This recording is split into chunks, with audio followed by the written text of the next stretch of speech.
Bonjour tout le monde, moi c'est Chantal et bienvenue sur ma chaîne La Bibliothèque Jaune. Aujourd'hui on se retrouve pour que je puisse vous parler de mes dernières lectures en manga. Je regarde à côté de moi, je pense que j'en ai à peu près 6, soit des tomes uniques, des séries, des suites de séries, des premiers tomes de séries. Bref, il y a beaucoup de stock, donc on va commencer tout de suite.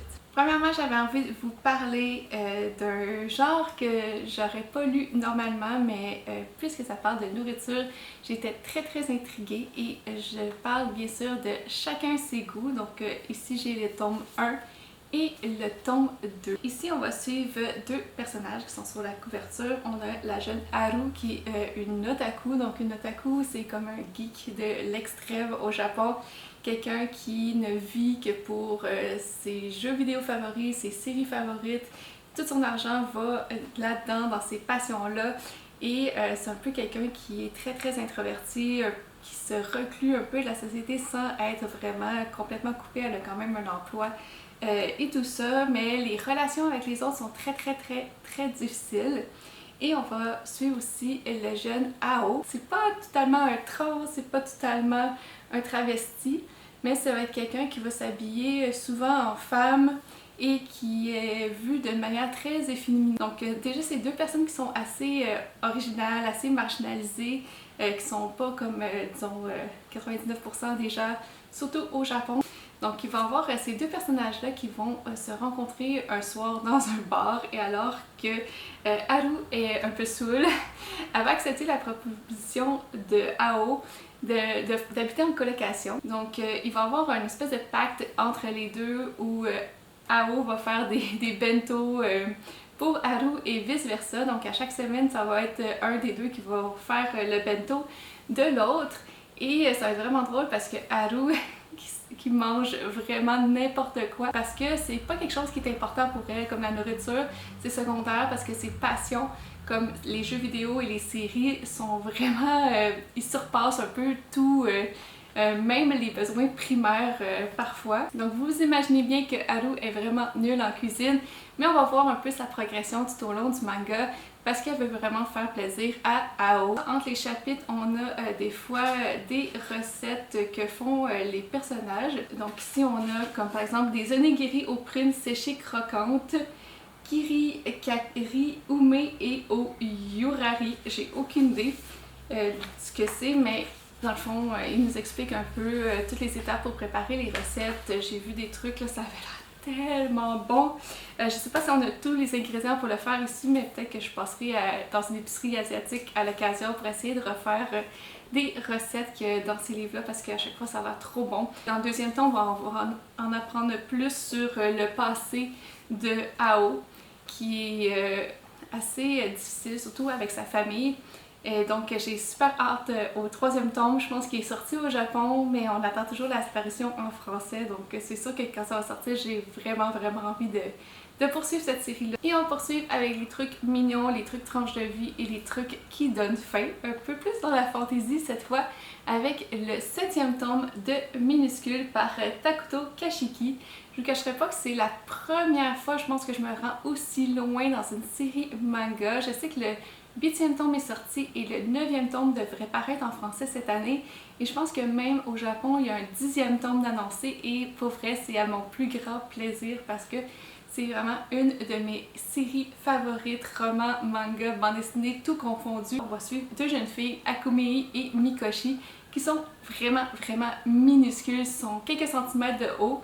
Et donc vous imaginez que leur vie est complètement différente de la nôtre, même s'ils sont comme un peu dans la catégorie comme des humains, puisqu'ils vont côtoyer aussi des animaux avec qui ils ont des dialogues et qui vont pouvoir échanger. Cette série-là, c'est vraiment une tranche de vie. On dirait que c'est comme une série où il se passe pas grand-chose, mais honnêtement, chaque périple, chaque aventure, chaque petite chose que nous, on prend pour acquis, ben pour eux, c'est complètement une nouvelle aventure. D'ailleurs, un des premiers chapitres, ils doivent aller poster une lettre.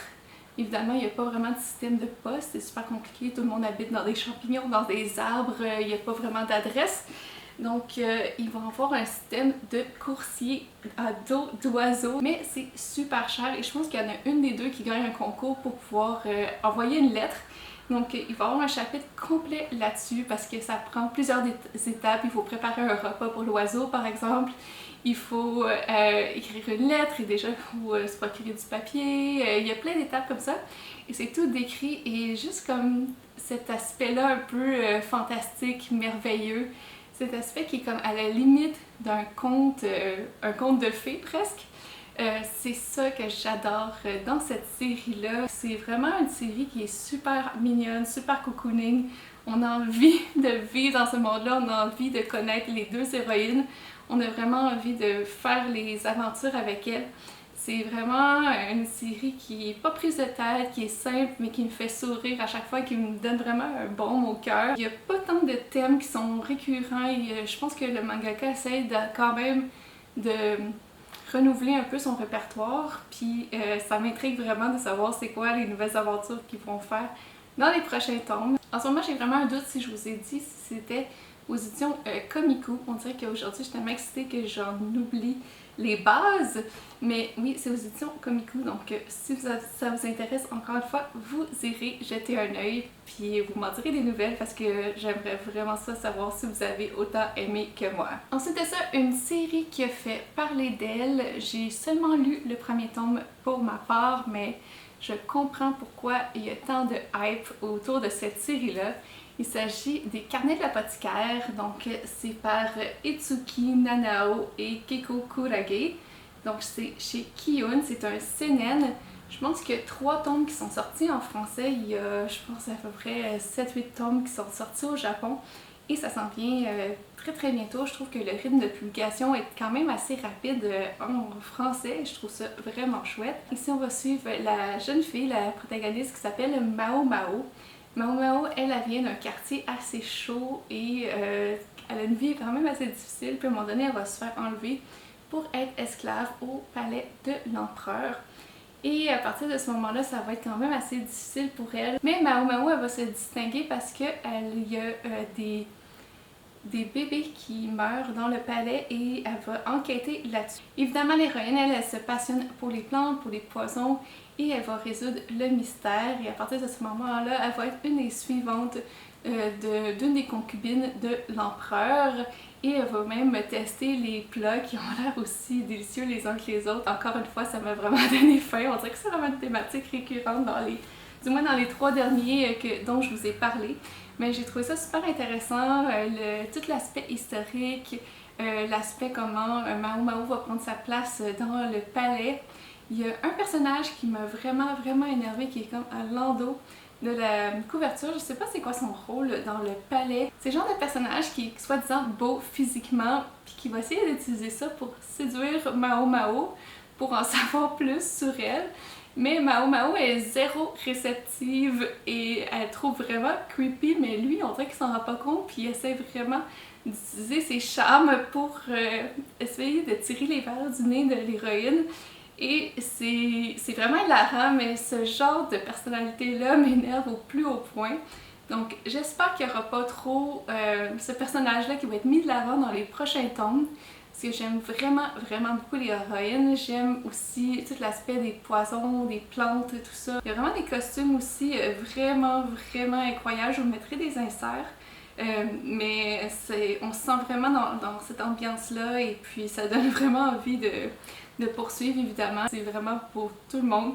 D'ailleurs, c'est pas un shoujo, c'est un seinen. Donc si vous aimez vraiment les histoires historiques, je vous conseille vraiment aussi, encore une fois, ce manga-là, pour moi, c'était vraiment un coup de cœur. Ensuite de ça, j'ai terminé une série manga. Je pensais jamais que ça arriverait parce que souvent les séries, c'est tellement des trucs à rallonge. Mais c'est une série en 5 tomes et quand j'ai vu qu'il me restait juste 3 tomes à lire puisque j'avais lu les 2 premiers, je me suis dit bon, ça y est, c'est ma chance de pouvoir terminer une série. Il s'agit des créatures fantastiques, donc comme je disais, j'ai les 3 derniers tomes, c'est aux éditions Comico et c'est par Kazuya. Donc ici j'ai le tome 3, le tome 4, c'est bien ça, et le tome 5. C'est vraiment une série qui est ultra mignonne. Je pense que là, vous commencez à connaître un petit peu mon style, mais c'est vraiment une série qui est ultra douce, ultra cute à souhait avec des créatures fantastiques, dragons, miniatures, que t'aimerais juste comme pouvoir en avoir un et le traîner avec toi partout. On va suivre une jeune fille qui s'appelle Ziska, j'avais oublié son nom pendant 2 secondes. Et Ziska, elle vient d'une lignée de sorciers qui ont vraiment comme la magie dans le sang. Mais petit à petit dans cet univers-là, il y a la science qui va prendre le dessus sur la magie et la magie va vraiment s'effacer. Et ça cause des problèmes puisque plus de magie égale plus de créatures fantastiques. Donc Ziska, elle y tient vraiment et elle va devenir dans les premiers tomes une assistante vétérinaire qui normalement traite des animaux qui n'ont pas de magie, des animaux communs. Mais vu qu'elle a une espèce de pouvoir, elle va détecter ces créatures-là assez facilement et elle va pouvoir les soigner puisque c'est souvent des créatures blessées qu'elle va rencontrer et donc elle est vraiment au bon endroit pour ça. Comme ça arrive souvent dans les mangas, les éditeurs vont demander aux mangaka de faire comme un premier ou deuxième tome qui peuvent vraiment vivre tout seuls, sans suite, sans rien. Ils font ça pour savoir si genre le manga il va fonctionner avant de poursuivre les publications, mais là comme ça a fonctionné, ils ont décidé vraiment de faire une histoire qui se tenait en 3 tomes. Donc ici on a vraiment un fil rouge, on a vraiment une trame narrative, on a une histoire qui se tient et j'étais vraiment contente puisque c'est vrai que c'est un peu ça que je reprochais aux 2 premiers tomes, c'est qu'il n'y avait pas vraiment de fil conducteur. Mais là, on va toujours suivre Ziska, mais qui va rencontrer un personnage assez étrange qui va, pas la kidnapper, mais qui va l'emmener dans un endroit assez étrange dans la forêt. Honnêtement, si j'étais un enfant de son âge, parce que je pense qu'elle est assez jeune, je suis pas sûre que j'aurais suivi un monsieur comme ça dans la forêt, mais bon, ça c'est un autre sujet. Il va lui montrer une créature qui est pas mignonne du tout, qui est très sombre, très glauque et qui a l'air vraiment mal en point, mais Ziska avec son grand cœur, elle va accepter d'essayer de trouver une solution pour guérir cette créature-là. Et il semblerait que ce monsieur-là, un peu douteux, soit un espèce de dieu de la mythologie japonaise qui a eu une forme humaine. Donc il va y avoir une histoire qui va tourner autour de ça, autour de la mythologie, autour de ces dieux-là. Il va y avoir aussi une autre déesse qui va apparaître un peu plus tard dans l'histoire, mais ça va être vraiment autour de comment soigner cette créature-là qui est peut-être malveillante. Donc elle va accepter de vraiment soigner toutes les créatures, peu importe si sont bonnes ou méchantes. Donc ça va être un peu ça l'histoire et je vous laisserai découvrir par vous-même. C'est aussi entrecoupé de petites histoires avec d'autres créatures cute. Il n'y a pas vraiment de coupure franche et nette, mais c'est vraiment une suite logique dans cette histoire-là et je trouve ça vraiment chouette. Donc c'est une série que je vous recommande si vous aimez les trucs mignons, les trucs cute, les trucs fantastiques mais pas trop intenses. C'est vraiment un bon manga je trouve pour commencer aussi le manga. Ça se lit bien, ça se lit tout seul, on a envie de connaître la suite. Donc c'est vraiment, encore une fois, une de mes suggestions. Je vais enchaîner aussi avec une autre série que j'ai vraiment aimée. Cette fois-ci, ça va être aux éditions Kana. Donc il s'agit du manga Shy par Bokimi Miki. Donc j'ai lu les 2 premiers tomes, donc le tome 1 ici et le tome 2. Shy, c'est vraiment une histoire un peu plus science-fiction autour des super-héros. Chaque pays va avoir son super-héros et le Japon va avoir Shy comme super-héroïne qui a à peu près comme une quinzaine d'années, 14-15 ans et qui est ultra timide, d'où son nom en anglais Shy. Mais c'est de la timidité vraiment extrême, mais Shy, ça va quand même pas l'empêcher d'accomplir sa mission. Mais la pauvre petite, elle s'en met beaucoup sur les épaules. Et l'histoire commence avec un parc d'attraction où il y a un manège qui est bloqué et puis Shy elle va essayer d'aller sauver les gens. Mais malheureusement, il y a une des personnes qui ne réussit pas à sauver qui va être blessée très gravement. Et Shy va s'en vouloir vraiment beaucoup au point d'aller se cacher chez elle et de gérer toutes ces émotions-là. Donc le côté anxiété, le côté vraiment des super-héros qui ont dit que ça a des répercussions dans leur vie est très présent dans ce manga-là. Et petit à petit, elle va essayer de reprendre confiance en elle pour accomplir un peu son destin. À la fin du premier tome, mais pas mal tout le deuxième tome, il va y avoir une espèce de méchant qui va arriver et qui va essayer de contrôler des gens avec des objets. Puis ça va être vraiment comme la nouvelle mission de Shy et de tous les super-héros du monde, essayer d'arrêter ce méchant-là. J'ai vraiment aimé le personnage de Shai qui était super attachante et super humaine avec vraiment des qualités que je trouve qu'on voit pas souvent dans les histoires de super-héros. Souvent les super-héros ça va être des gros badass qui vont faire du baston puis défoncer tout le monde. Mais on voit pas souvent qu'est-ce que ça leur fait. Il y a aussi un aspect que j'ai vraiment aimé par contre, c'est Shai qui connaît pas trop c'est quoi ses pouvoirs en tant que tel. Dans le sens qu'elle est surhumaine, mais son pouvoir principal, elle ne le connaît pas. Et ça va être le super-héros des États-Unis qui va vraiment, je pense que c'est les États-Unis, peut-être que je me trompe, mais ouais, ça va être un super-héros un petit peu plus expérimenté qui va l'aider dans sa quête de recherche.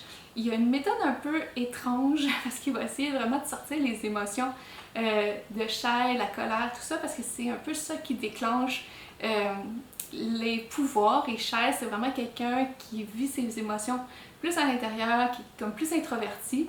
Donc ça va être vraiment difficile pour elle d'essayer de s'exprimer extérieurement pour développer ces pouvoirs-là. Mais quand ça arrive, c'est quand même assez incroyable et j'avoue que j'étais un petit peu jalouse et j'aurais aimé avoir les mêmes pouvoirs qu'elle. Je trouvais ça vraiment intéressant pour une série de super-héros d'avoir vraiment un nouveau regard un peu sur cet univers-là. Donc si ça vous intéresse, si vous aimez les super-héros, là c'est sûr que vous allez passer un bon moment avec ce manga-là, cette série-là. Donc encore une fois, un autre conseil lecture. Et on va continuer avec le dernier et non le moindre. C'est une suite de séries dont je vous ai parlé plusieurs fois. Il s'agit de Magus of the Library. C'est le tome 4 par Mitsu Izumi. C'est chez Kiyun. Donc ici, ça va être vraiment une histoire de fantasy dans un monde qui n'existe pas, dans un monde vraiment unique à cet univers-là. On va avoir plusieurs peuples qui coexistent, qui cohabitent dans plusieurs régions. Notre héros qui adore les livres dans les premiers tomes, même s'il est exclu de la bibliothèque de son village, va petit à petit connaître ce que sont les Kahuna, qui sont un peu les protecteurs des livres. Il y a beaucoup de femmes dans ce métier-là, mais lui qui est un jeune homme va quand même tenter sa chance. Donc je trouvais ça cool un peu ces rôles inversés-là, que c'est un homme qui tente sa chance dans un milieu féminin. Je sais que ça existe aussi dans notre univers, mais disons que c'est moins mis de l'avant qu'une femme qui va s'essayer dans un monde masculin. Dans le dernier tome, avant ça, donc le troisième, on voyait vraiment se faire son examen d'entrée, savoir s'il y avait l'étoffe un peu pour devenir Kahuna. Et là, de celui-là, il va commencer ses études. Je trouvais ça vraiment chouette parce qu'il va avoir différents cours. Et lui qui vient d'un milieu assez pauvre avec une éducation assez basique, ça va être vraiment difficile pour lui, donc on va le voir progresser, essayer de savoir si il peut avoir son métier de rêve, puisque dans cette école-là, je pense qu'il y a juste comme les 3 personnes qui ont les meilleures notes à la fin de l'année qui vont pouvoir choisir où ils vont dans la bibliothèque. Ici, notre héros, Shio, il sait pas trop ce qu'il veut faire encore, il est vraiment en quête de soi, en recherche de ce qu'il aime, et on va vraiment, je pense, voir dans les prochains tomes si ça va se préciser, si ça va se concrétiser, s'il va réussir à vraiment essayer de surpasser les autres, se surpasser lui-même. Donc c'est super chouette. Encore une fois, j'ai vraiment adoré ce 4e tome. Il y a beaucoup de détails, il y a beaucoup de peuples qui sont représentés, des religions différentes qui viennent de régions différentes, où il y a genre une géographie différente. Bref, c'est vraiment riche, c'est vraiment varié. Il y a par exemple un peuple où ils vont porter tout le temps des masques, puis ils ne pourront pas montrer leur visage. Il y a d'autres peuples qui s'habillent vraiment très légèrement, on va dire, tandis que d'autres qui sont couverts quasiment de la tête aux pieds. Il va y avoir des clashs au niveau un peu de ces manières de penser là, ces religions-là. Mais finalement, ça va essayer de se résoudre un peu comme on fait dans la société, on met de l'eau dans notre vin pour accepter les différences des autres. Puis c'est vraiment ça, je pense, un des messages principaux de ce livre-là, puis je trouve ça vraiment chouette. C'est vraiment un beau mélange qui crée un univers assez unique. Pour un amoureux des livres, amoureuse des livres, c'est vraiment chouette de pouvoir voir un manga qui parle de l'amour des livres, la protection des livres, pour eux, comme je regarde le slogan derrière, c'est protéger les livres, c'est protéger le monde. Donc c'est un peu toute cette connaissance-là qui est transmise, qui est gardée, qui est chérie dans ce manga-là. Puis ça, je trouve ça incroyable. Comme je vous dis, quelqu'un qui aime la lecture va vraiment se retrouver là-dedans.